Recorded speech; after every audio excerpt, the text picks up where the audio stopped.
Every time I see you, I think I'm in trouble sometimes. Wow, look at Ben with the fresh cut as well. Wow. Man. Wow, looking good, Ben. Between who got the haircut? Who was it earlier this year? Yes, Ben Briner. Must be something in the water. All right, hope everybody's having a good week. Good to see everyone. Before I get started, just wanted to congratulate our women's soccer team and Shelly and Jamie Smith on the fantastic win over the Tar Heels last week in Chapel Hill.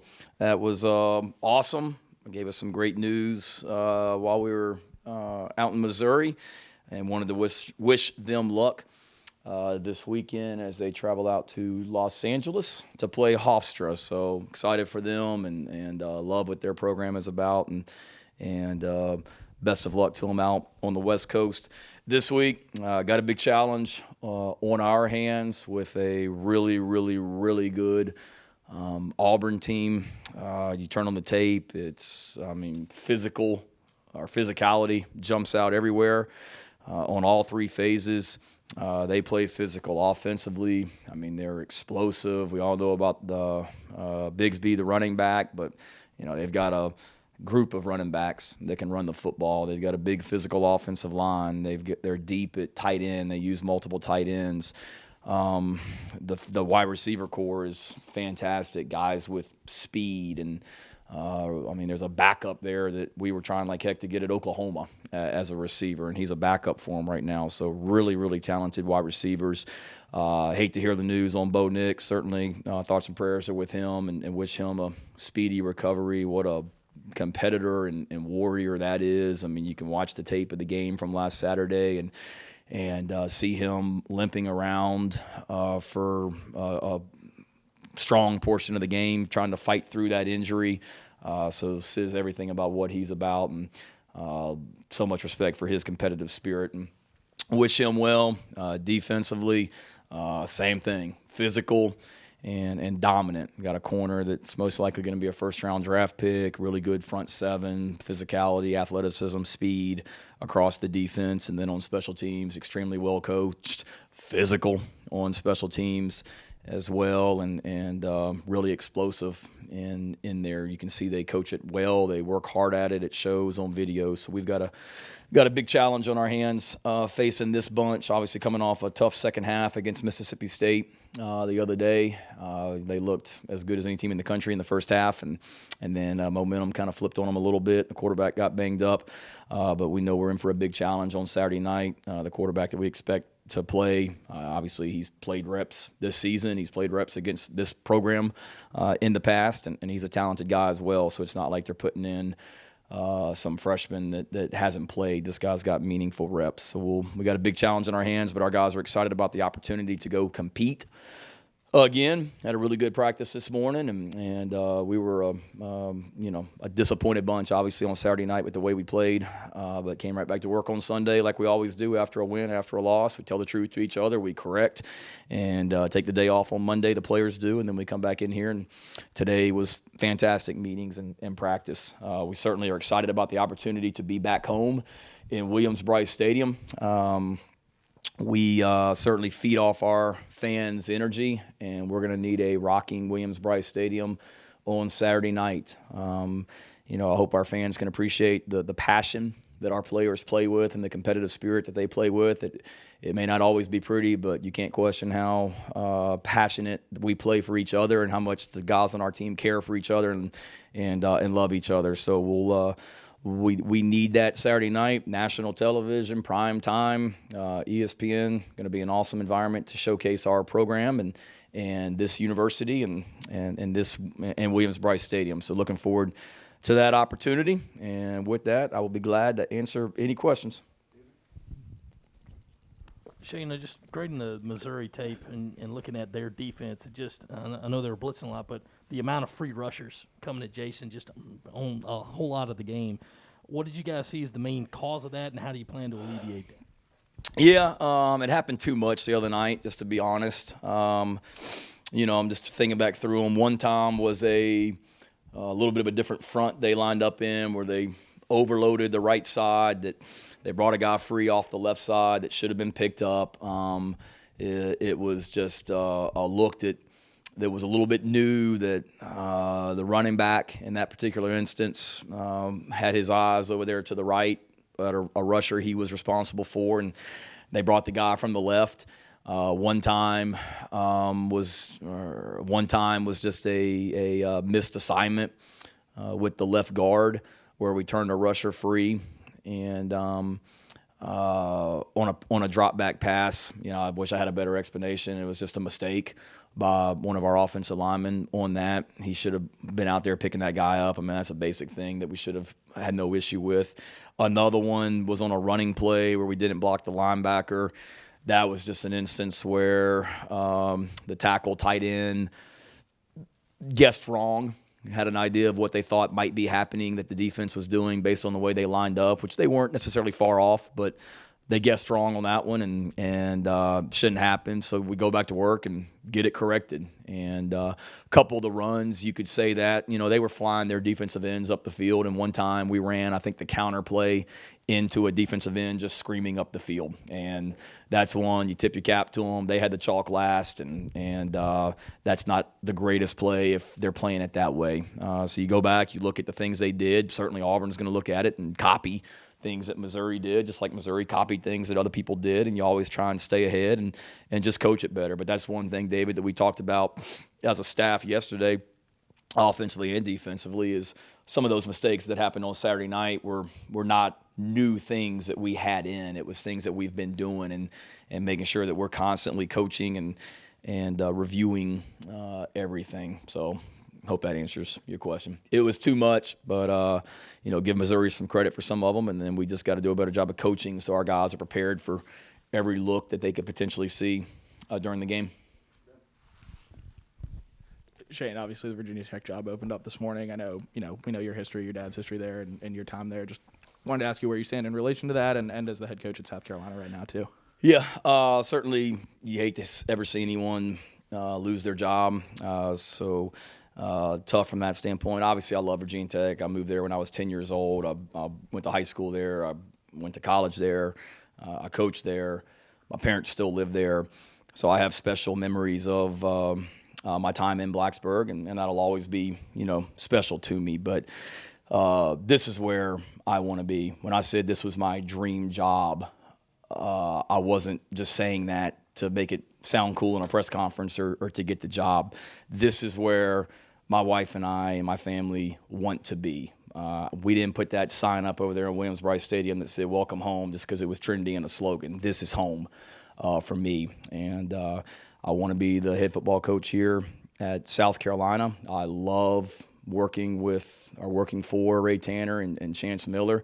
They are fantastic, and we have an amazing relationship. I love this state. I want to live in this state. I love this city. I want to live in this city. I told our team a couple weeks ago, my son Hunter, he's in second grade, I guess. I want him to graduate high school from here in Columbia, and this is where I want to be. We're just getting started. Recruiting is going amazingly well. There's a lot of energy about this program right now. There's a lot of excitement about this program right now. My goal is to bring an SEC championship here to Columbia, and we're just in the beginning stages of it. So, no, I'm the head coach at South Carolina. I want to be the head coach at South Carolina. And then, probably beyond any of that is we use the word love around here a lot, and I love coaching these kids, and couldn't imagine not coaching these guys, and love what they're about, and love being their head football coach. Shane, obviously different coaching staff in comparison to last year, but what can these players take away from having the opportunity last year to go up against a guy like TJ Finley? And as coaches, how much of that do you kind of pry and try to get information from them based on what they saw last year and in comparison to the short and limited time he has so far this season with Auburn? Yeah, you get they know what he's about, I guess, for the guys that were out there, two totally different teams, with him being at LSU last year, with the 2020 Gamecocks, the 2021 Gamecocks, the scheme, all that. But they certainly, from a physical standpoint, they know what he looks like in person. They know that he can throw the football. Obviously, Auburn thinks highly of him because there was a time this year where he was their starting quarterback, I guess, and then they ended up going back to Bo Nix. But if anything, I think it's just the seeing him out there on the field for the first time won't be the first time they see him. I mean, I was at Mississippi State and we played against LSU and Jamarcus Russell, and the guy looks like Jamarcus Russell out there. I mean, I've never seen him in person, but I mean, you turn on the video and you see how big he is. He got in there, I think, for 2 plays the other day against Mississippi State at the end of the game. There's video that you can draw on from earlier this season when he played as well. So we'll look at that as coaches and go back and kind of get a feel for him. And I think it's an advantage in some ways for us, but, probably he would say the same thing too. I mean, he knows or is somewhat familiar with our personnel, I guess, also. But again, with him, I mean, he's got 10 really good guys around him as well. And it starts with that offensive line and the group of running backs and tight ends and receivers they have out there also. Coach, you hear players all the time say, we just have to drown out the noise. We heard your players say it earlier today. For you personally, how do you drown out the noise? And is that even possible when you're the head coach of an SEC program? Good question. Probably easier than you think, just because we're so insulated in this building in a lot of ways. I wake up early in the morning. My wife and kids are asleep. It's dark. I come into this facility. I'm here all day. I go home at night. It's dark.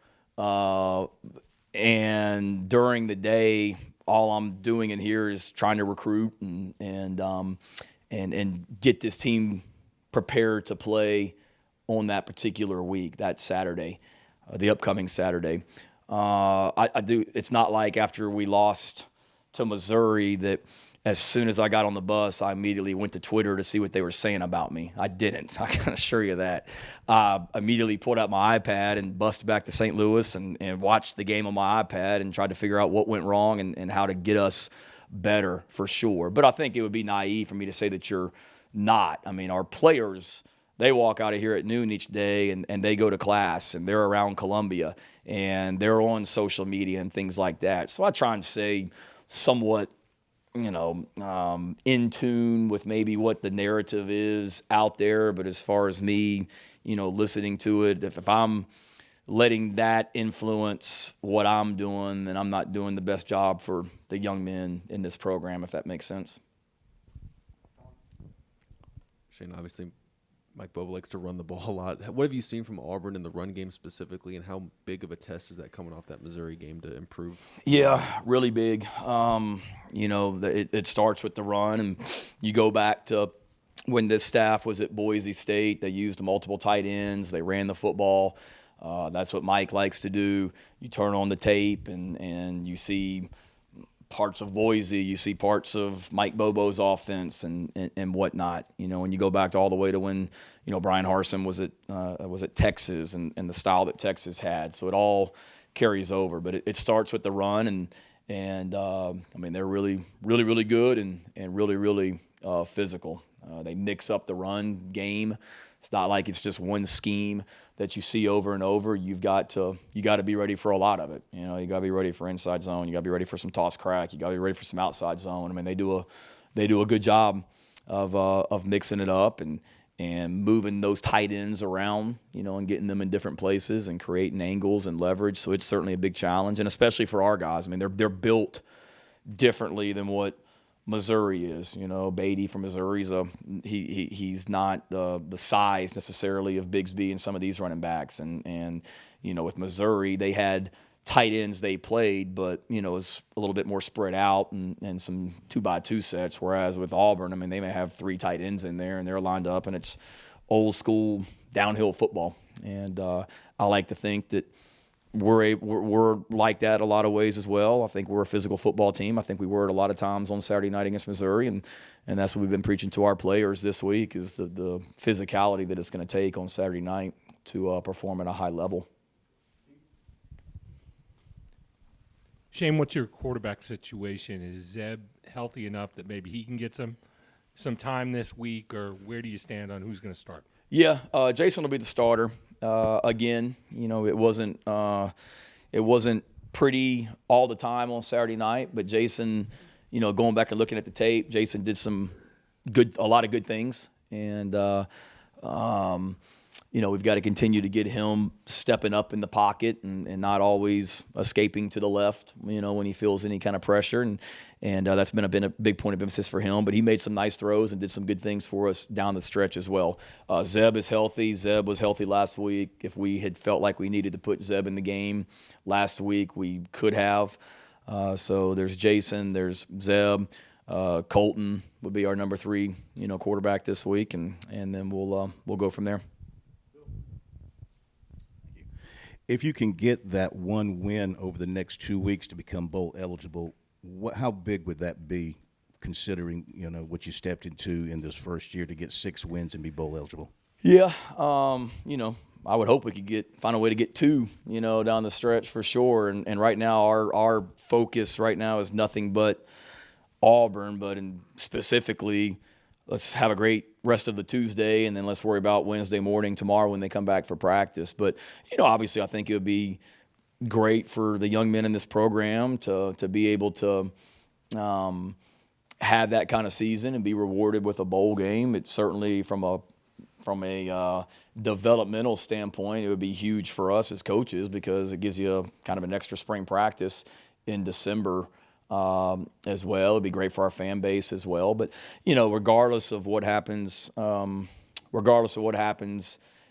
regards to that, I think we've done enough really good things this year where the direction of this program and where we're headed and the type of young men we have in this program and what we're about has been evident. And then obviously, the opportunity to continue to win football games and continue to advance would be great. But, it's kind of like we talked about last week, Phil. We don't need to be thinking about bowl games. We need to think about Auburn and what we have to do as individuals as coaches and players to be at our very best this week. And, if we perform our best and take care of business, and the rest will take care of itself. Hey, Coach, facing another top 10 rushing attack in the SEC this week, how confident are you the defense can bounce back and have a better performance than they had against Mizzou? And then on the flip side, Zaquandre had another good game. Talk to us about what you've seen out of his progress this season. Yeah, as far as our defense, it seems like it's story of it's SEC football. Every week it seems like you're getting ready to play an explosive physical run game. You go back to Georgia and their backs, and then you got Kentucky and Rodriguez coming in here, and you got Vanderbilt, and they had gone for I think 200+ yards on Stanford when we played them, and then you've got Florida and what they were able to do, or Tennessee and what they were able to do as the running game, and then Florida and the way they ran the quarterback, and then last week with Beatty, and then this week with Bigsby and the rest of those running backs. So it's certainly that's SEC football, for sure. So we've seen a lot of great running backs throughout the season. This is another dynamic one that we're about to see that's a little bit of a different style than some of the other ones we've seen. But our guys have shown that they can stop the run. That's what Florida does. Florida was averaging 7 yards a carry when they came in here, and we stopped the run that night. And we've got to be more consistent doing it than what we were against Missouri. We got to be more consistent as a football team in all phases than what we were against Missouri, because we were just too inconsistent the other night. But I know our guys can. It's going to take a great commitment to it. It's going to create great physicality, and we've got to. They've shown they can do it. And then as far as Zaquandre goes, love what that kid's about. We made him a captain last week before the game. We do game captains. We haven't voted on permanent captains yet, but he was a captain for us last week, and it's because of the way that he comes to work every day. And he started the season and then didn't get the reps that he wanted as the season went on early on, and then just kept working and kept fighting. And now, he's explosive, he's dynamic, he's great out of the backfield, as you saw the other night, and you know what you're going to get each and every day with Zaquandre. It's going to be great energy and great, competitive spirit in practice, in games. He never he never stops talking. I mean, that energy that he plays with, it's the same way out there on the practice field as well. He loves to compete, and he loves the game of football. Shane, a two-parter for you. How much did you know about Damani Staley before you came here? Very little, honestly. I mean, I knew who he was just because living in Oklahoma, I told you guys, I mean, I recorded the coach's show every Sunday and watched it for the last 10 years. So, I mean, I knew about the players from that standpoint, but I didn't really know much about Damani other than just seeing him on highlights and obviously familiar with the last name with Deuce. But as far as him as a person or him as a player, I didn't know much. And then just how would you judge his performance this year? I mean, based on kind of the stats and everything that he had before this. I think he's been awesome. I mean, he's just so steady, and he hardly says a word. I mean, I don't know how many words that he and I have communicated with each other since I've been here. I mean, don't take that the wrong way, but and that's all the players as well. He doesn't say a whole lot, but he's just steady and consistent, and he's made, I think I said it on the teleconference the other night, he's just made so many plays this year. The interception return for a touchdown against ECU, the 4th and 1 stop against Florida. He had a huge play in the Vanderbilt game on their last drive to, I think he was a tackle for loss in the backfield, if I'm not mistaken, down there in the red zone. He added on a pressure the other night and got a sack. So he's just steady, he prepares, and really happy for him and the year that he's having for sure, because he's certainly earned it, and he's prepared and put himself in that position. You joked a couple weeks ago before Jason's first start that about 87% of the balls go in EJ's direction.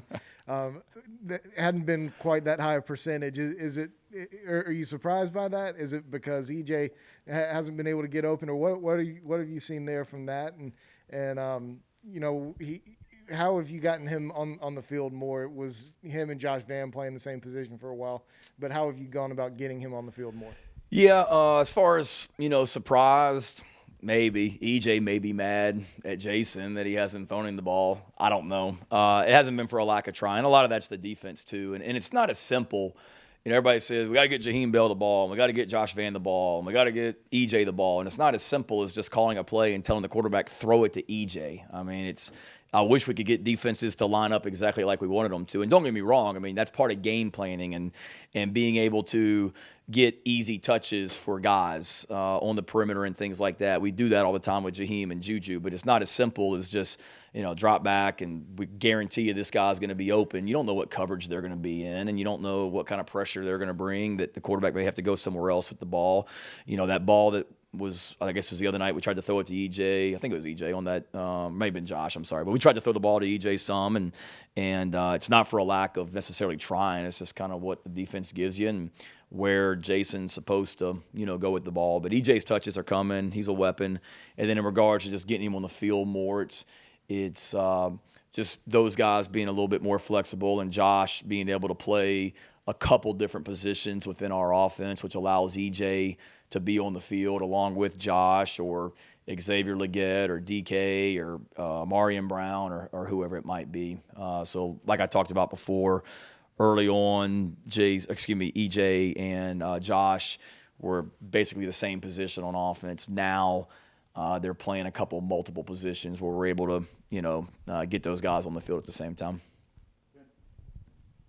Shane, you kind of touched on Z, but as far as how he and Kevin kind of complement each other, it seems like they've kind of gotten at least some kind of rhythm the last few weeks. Just what have you seen from those guys, and how do you feel like you guys can kind of use those guys as a weapon going forward to get the running game going? Yeah, no, I mean, it goes back. I think I told you guys after spring practice where we sat down as an offense and talked about who are our top playmakers on this offense. And even though Kevin really didn't do anything in the springtime, you knew based off last year he was going to be one, along with Z White and Marshawn, and then Juju came along. They complement each other well. Marshawn did some really nice things the other night as well. We know what Juju can do, but certainly, Kevin's gaining more and more confidence as the year goes on. He's getting more and more healthy as the year goes on. Zaquandre continues to produce at a high level. So getting those guys both involved and keeping Marshawn involved and finding ways to get Juju touches is a challenge each week, but something that we're excited to do. was gonna say we've kind of asked you about this before, but as far as Jason and handling, the last 2+ months, when you look at how he's handled, losing out of quarterback competition twice and getting his opportunity, just what can you say about his character and how he's handled that situation and still bringing it every day in practice and being there and being making good on his opportunities? Yeah, I think it's a great lesson for all of us. Just keep your head down and just continue to work. That's him. I mean, he's steady and didn't let the circumstances dictate how he was going to respond. He just continued to prepare to be the starting quarterback and was super supportive of those other guys and didn't sit around and feel sorry for himself and mope. He didn't come in my office and want to complain about why he's not getting the opportunity. Just he handled it the right way, and he was a great teammate, and he continued to be appreciative for the opportunity he had here and continued to work. And I think he's handled it. He's handled it great. You worry a little bit about everything after the Florida game, and nobody knows who he is, and all of a sudden you got a week of he's sky high, and I thought he handled it well and had a good week of practice last week, and he made some really amazing throws this morning in practice as well. So you hope he continues to gain more and more confidence. He's got an SEC home start under his belt. He's got an SEC road start under his belt, and he continues to grow into the position as well. Shane, we know it's not uncommon for coaches to hop around or, people to have different relationships. Someone coached here, go there. But, with a guy like Mike Bobo, having come in here, having interviewed him for that position, does it give you any type of, I don't want to say advantage, but knowing obviously what he likes to do? I mean, we know that he likes to run the football, but is there anything that you guys can take away from that can help you going into a game like this week?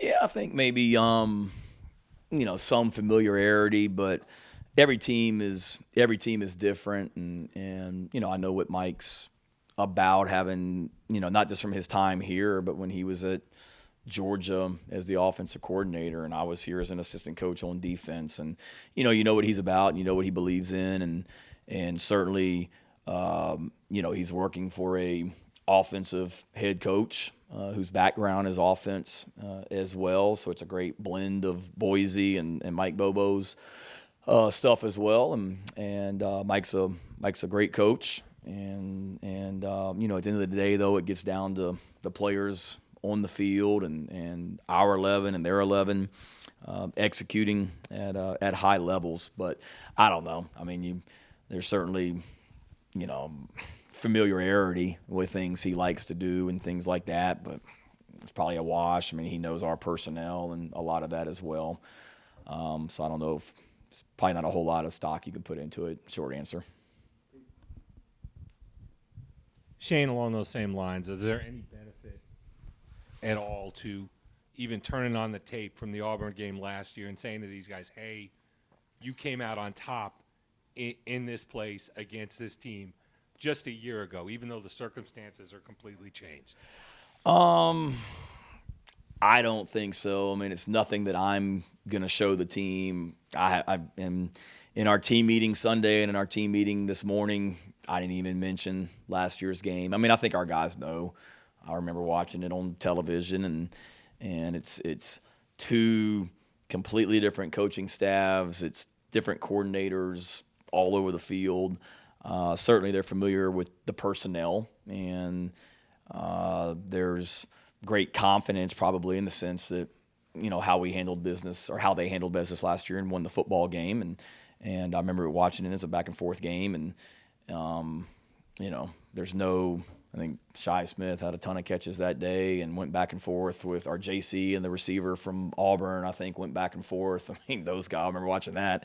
Those guys aren't here, but certainly I think you can look back at last year, and it's not totally new the first time you see them come out of the tunnel down there in their end zone and things like that. But there's not a whole lot that you can take from last year's game. And that's not just with Auburn. I mean, that's been throughout the year. I mean, I don't think there's a single game really that I went back myself. I'm not saying the coordinators haven't, but a game where I went back and watched South Carolina versus whatever opponent from last year. And it's definitely not anything that I've talked to the team about. Thank you. You might have mentioned this at some point earlier in the year, so I apologize if you did. But what is Jason's eligibility status? Does he have? He's got another year. He does have another year. Yeah. Have you guys talked about his future plans? I mean, is he definitely deciding to come back for another year? I don't want to speak for him. Based on my conversations with him, though, I think he would like to come back, for another year. We've got to. It's tricky's not the word, but it's certainly a unique situation in that you've got a lot of guys that are super seniors that can't come back. I shouldn't say a lot, very few. And then you've got a group of guys that are technically seniors that may or may not come back. But Jason has another year. I believe he plans on, coming back. But all those conversations are conversations that, we'll sit down after the season and talk with those guys, not just Jason, but a lot of those guys that are in that situation. Certainly we'll have players weigh in NFL opportunities and things like that, like you always do.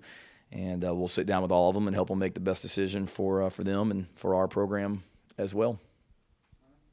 All right. Y'all have a great week. Thank you.